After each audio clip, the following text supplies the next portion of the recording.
Welcome to Market Peeker. Today, we're tackling one of the buzziest topics in the digital world, NFTs, or non-fungible tokens. You've heard the hype, but what exactly are they? Let's break it down. An NFT is a unique digital asset stored on a blockchain.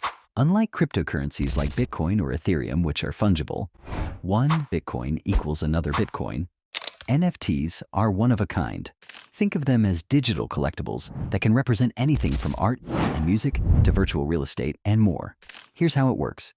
When you buy an NFT, you're buying ownership of a specific digital item backed by blockchain technology to prove it's authentic and uniquely yours.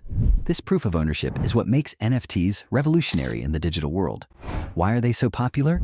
NFTs allow creators to monetize their work directly, cutting out middlemen. Plus, buyers get verifiable ownership, and in some cases, special perks like access to events or exclusive content. But beware, NFTs come with risks. Prices can be volatile, scams are common, and the environmental impact of blockchain technology is a concern.